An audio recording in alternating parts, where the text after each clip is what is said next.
The basic tools and everything that you'll need for the Aquaphor RO are the same as really any RO, just a few slight modifications. Mainly with the wrenches, you will need a 13 millimeter wrench and a 14 millimeter wrench, as well as a 5/8 inch wrench. That's really the only differences in tools. Basic tube cutter to cut your lines. You want a nice, smooth, even cut on all your lines when you're making your connections. We do have kind of a custom tool that we use here at Hague, and a lot of dealers make some of their own custom tools. Some of them go as far as actually cutting the box wrench, so it's more size appropriate for installations. What we've done is taken just a piece of like electrical conduit, a pair of channel locks, and smashed the end to fit the appropriate nut size. So when you're up underneath attaching the faucet, you can get the nuts on a little easier than with a box wrench. The first thing you want to do when you get your RO is check the packaging. A lot of these are being shipped UPS. They can get thrown around and damaged. So look for any obvious signs, any tears or rips in the box itself. And you go ahead and open up the box. Yeah, you'll find the RO and all of the appropriate adapters. There should be a saddle clamp, your angle stop valve for your feed water supply,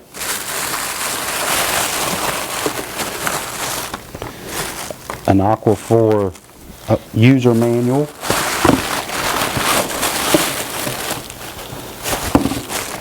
and then the Hague supplied owner's manual, the Aquaphor RO itself, and the faucet.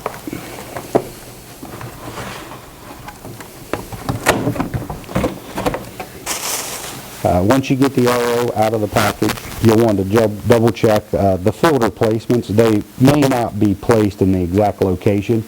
There's two stages. There's a rinsing procedure and a working procedure, and we'll go through and show the difference between the two. Each one of the Aquaphor filters are marked and labeled. It may vary depending on which series you received. Eventually they will all be uniformed and hopefully a little more service installation friendly, so it's easier to distinguish which filter is which. Here we have the mechanical filter, which would go in the position 1. It's pretty easy to tell it apart. It has a cap on the top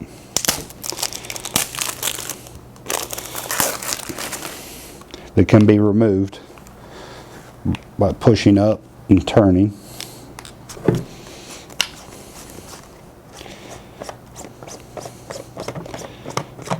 And that will actually expose your sediment filter.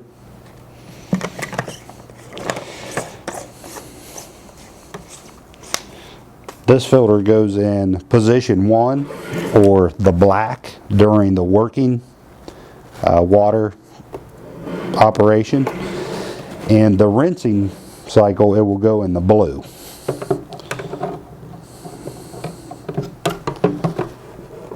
And you just insert and twist.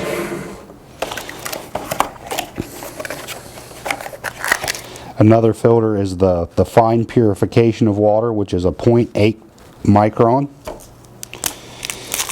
and it's easy to confuse with the 3 micron carbon block filter, but the 0.8 is the polishing filter, or the post filter, which most people are used to, and it goes into the white location,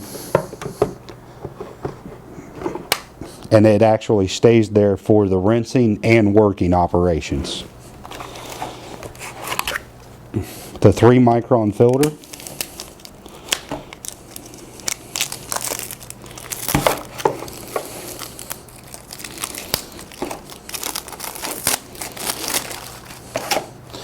for the rinsing procedure. The 3 micron filter will go in the black location.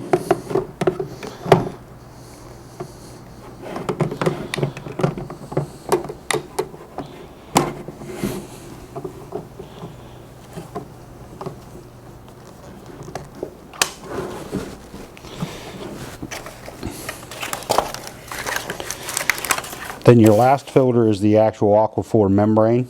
And it's kind of easy to tell apart because it has a John Guest fitting at the bottom that connects to your reject or waste line here on the RO itself. And it goes in the red position for the working water process. But for the rinsing application, you'll want to remove the top decorative cover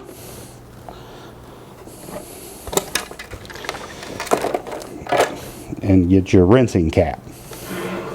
For the rinsing position, your rinsing cap gets locked into place in the red position.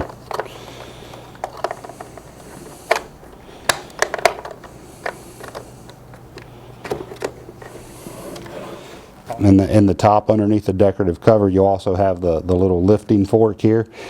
This is actually used to remove the retaining clips from the header and the IO valve on the top. I found a small little flathead Hague screwdriver works pretty well also. But once the unit is all plumbed in and ready, this is your rinsing position. You'll want to rinse the filters according to the installation manual. It takes about 15-20 minutes to get a really good rinse. The idea with the rinsing position is when the feed water comes in, it'll rinse the 2 carbon Fost filters. Most of the fines will be caught in the dirt and sediment filter, protecting the manifold up top and all the check valves and everything from any particles getting lodged in place and causing the unit to malfunction. Once the Aquaphor has been completely rinsed, all you'll do is remove by pushing the collared plate and swapping the black and the blue.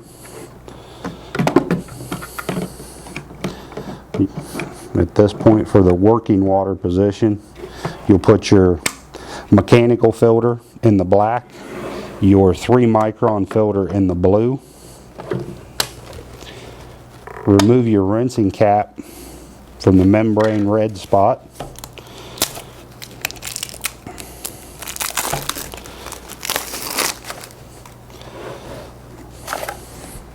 Connect the reject line to the bottom of the membrane.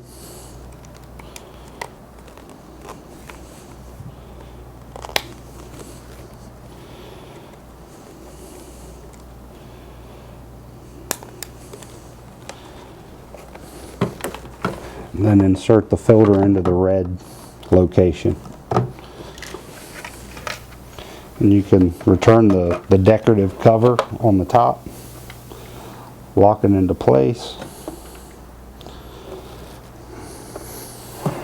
And this is the actual working position of all the filters. Your feed water will come in, go through the mechanical filter, go through the 3 micron carbon block, through the membrane. The water will then be discharged and put in the storage tank. Upon use, the water will come out of the storage tank, go through the final pre-filtration, the 0.8 micron carbon block, and then into your glass of water.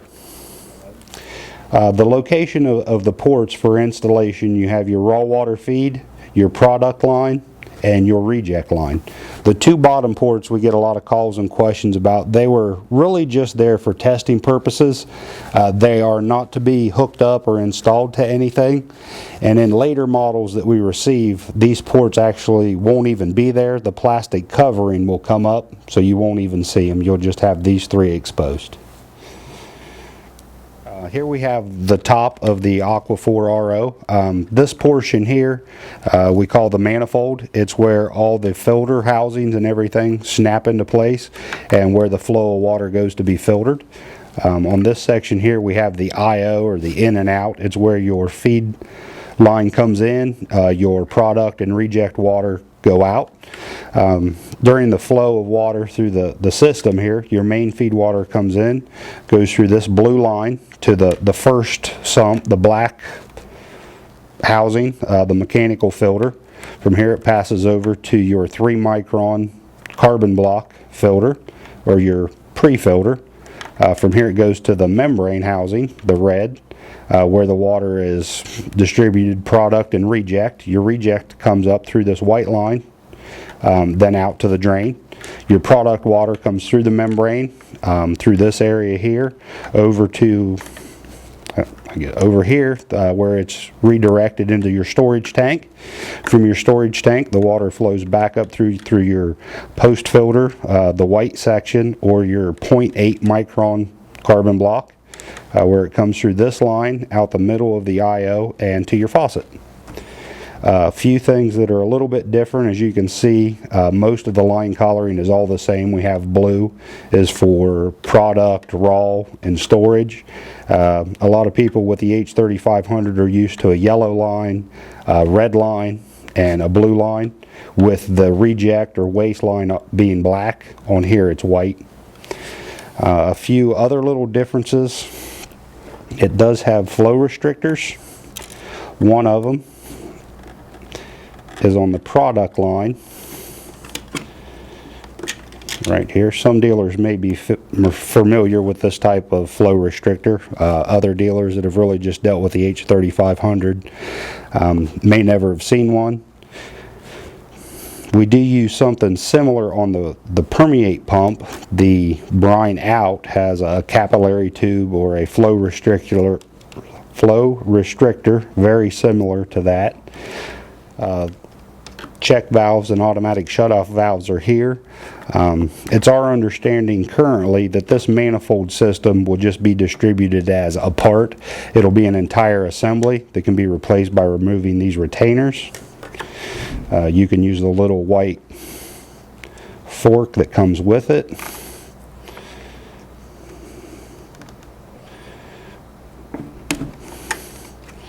To simply pop the retainers out. Or I found the small little flathead Hague screwdriver works pretty well. But you just pull out the retainers, the assembly removes, you can place a new assembly to replace the whole manifold. Very similar with the IO, just remove the two screws. This whole assembly can be removed and a new one put in its place.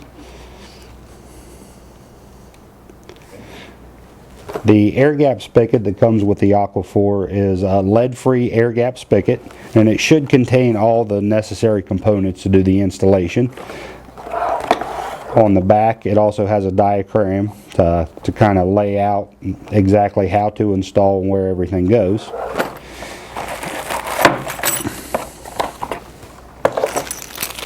In the box, you should get all of your spacers, washers, and nuts, the spigot itself, the escutcheon,